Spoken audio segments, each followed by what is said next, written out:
भक्त हर हर महादेव, आइए रामायण नित्य पाठ्यक्रम में रामायण की चौपाइयों गायन करें, उनका भावार्थ समझें। पिछले भाग में हमने गाया कि प्रभु श्री रामचंद्र जी भरत से कहते हैं कि हे भाई, तुम 14 वर्ष तक कष्ट सहते हुए भी परिवार की, समाज की और राज्य की रखवाली करो।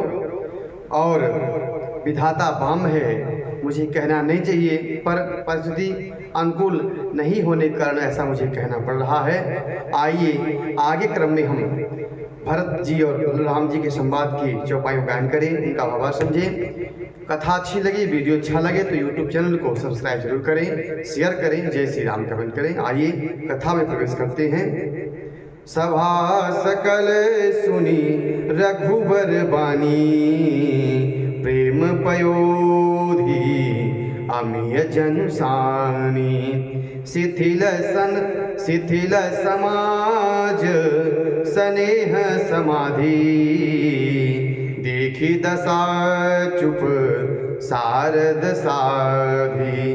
देखी दशा चुप सारद साधी।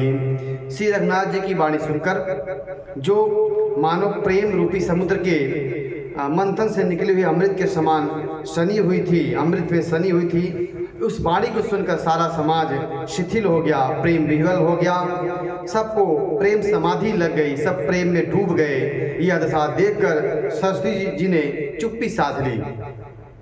भरत ही भयऊ परम संतोषु, सनमुख स्वामी विमुख दुख दोषु। मुख प्रसन्न मन मिटा विषादु, भाजन गूगहि गिरा प्रसादु। भाजन गूगहि गिरा प्रसादु।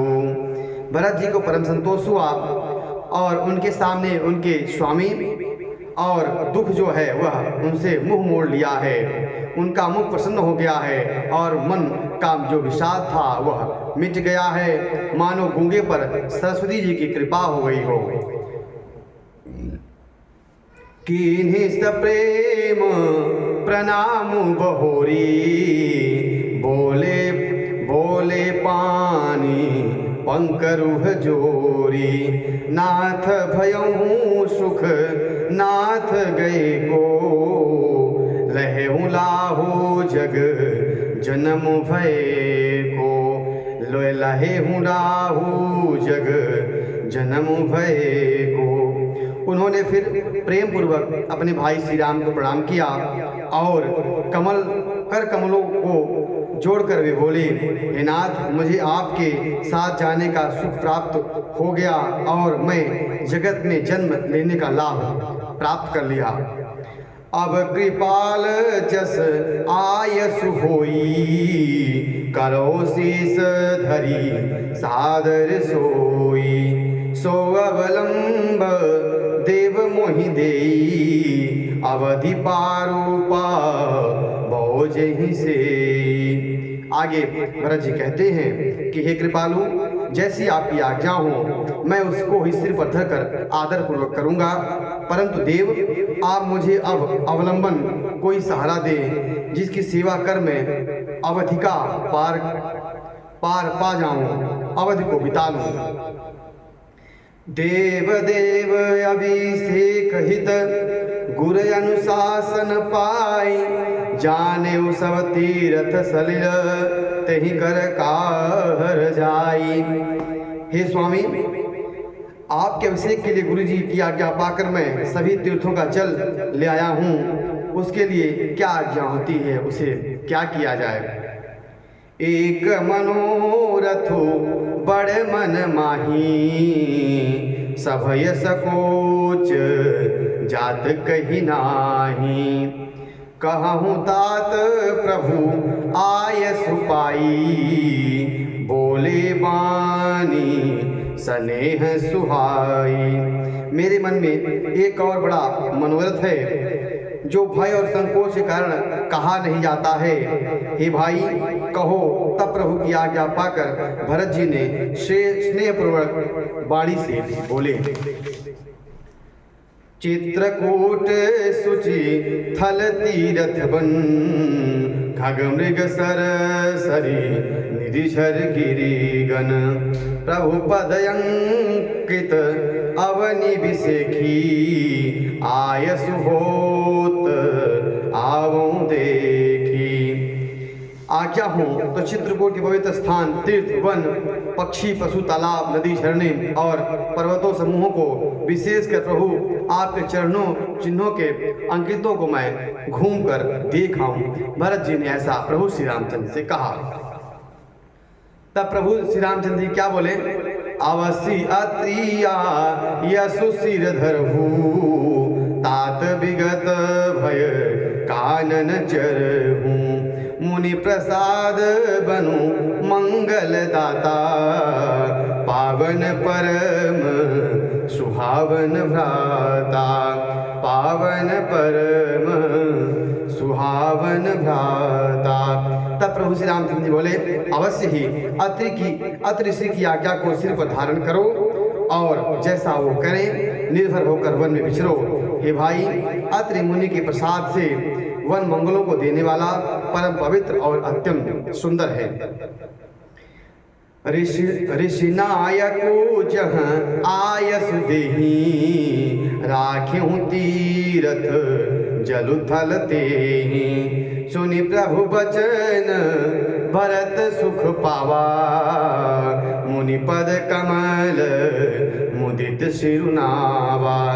तब प्रभु श्री रामचंद्र जी कहते हैं, जहाँ ऋषियों के प्रमुख अत्रि जी आज्ञा दे वही लाया हुआ तीर्थों का जल स्थापित कर देना। प्रभु के वचन सुनकर भरत जी ने सुख पाया और आनंदित होकर मुनि अत्रि जी के चरणों में शीश नवाया। भरत राम संवाद सुनी, सकल सुमंगल मूल रामा, सुर स्वारथी सराहि कुल, बरसत सुर तरु फूल सिया रामा। समस्त सुंदर मंगलों के मूल भरत जी और श्री रामचंद्र जी का संवाद सुनकर स्वार्थी देवता रकुल की सराहना करके कल्प वृक्ष के फूल बरसाने लगे। धन्य भरत जय राम गोसाई, कहत देव हर सतबरियाई, मुनि मिथिलेश सभा सब काहू, भरत वचन सुनी भयं छाहू। भरत जी धन्य हैं, स्वामी श्री राम जी की जय हो, ऐसा कहते हुए देवता उनके ऊपर अत्यधिक हर्षित होने लगे। भरत जी के वचन सुनकर मुनि वशिष्ठ जी, मिथिलापति जनक जी और सभा में सब किसी को बड़ा उत्साह और आनंद हुआ। भरत राम गुण ग्राम सनेहू, पुलकी प्रशंसत राम विदेहू, सेवक स्वामी सुभाव सुहावन, नेम प्रेमो अति पावन पावन।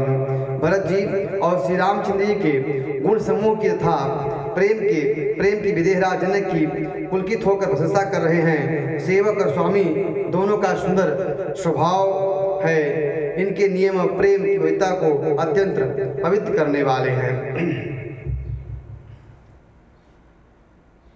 मति अनुसार सराहन लागे, सचिव सभासद सब अनुरागे, सुनि सुनि राम भरत संवादु, दुह समाज हिय हर्ष विषादु। मंत्री और सभासद सभी प्रेमग्न होकर अपनी अपनी बुद्धि के अनुसार भरत जी की और राम जी की सराहना करते हैं। श्री रामचंद्र जी और भरत जी का संवाद सुनकर दोनों समाज में हर्ष और विषाद दोनों होता है, क्योंकि एक तो राम जी के वियोग की विषाद होता है और भरत जी को देखकर उनके मन में हर्ष होता है। राम मातु दुख सुख समझानी, कही गुण राम प्रभु धीरानी, एक कहीं रघु वीर बड़ाई, एक सराहत भरत भलाई, एक सराहत भरत भलाई। श्री रामचंद्र जी की माता कौशल्या जी ने दुख और सुख दोनों को समान जानकर श्री रामचंद्र जी के गुणों को कहती हुई रानियों को धैर्य बधाया। कोई श्री राम जी की बड़ाई की चर्चा कर रहे हैं तो कोई भरत जी की अच्छेपन की सराहना कर रहे हैं। अत्रि कहेउ तब भरत सन शैल समीप सकूप, राखिय तीर्थ तोयतः पावन अमी अनूप। तब अत्रि ने भरत जी से कहा कि इस पर्वत के समीप एक सुंदर कुआं है, इस पवित्र अनुपम और अमृत जैसे तीर्थ जल को उसी में स्थापित कर दीजिए, जिसे आगे आने वाले समय में लोग भरतकूप के नाम से जानेंगे। वही आज भी चित्रकूट में विद्यमान है, जिसे लोग भरतकूप के नाम से जानते हैं। प्रायः वहां जाते हैं, उनका दर्शन भी करते हैं। आज भी वो भरतकूप चित्रकूट में उपस्थित है। आज की कथा यहीं तक। आगे के क्रम में हम आगे के चौपायों गायन करेंगे, जहाँ भरत जी उस जल को उस कूप में स्थापित करते हैं। उस चौपायों का इसमें गायन किया गया है, उनको गायन करेंगे, उनका भावार्थ समझेंगे। कथा अच्छी लगी हो तो YouTube चैनल को सब्सक्राइब जरूर करें, शेयर करें, जय श्री राम कमेंट करें। हर हर महादेव।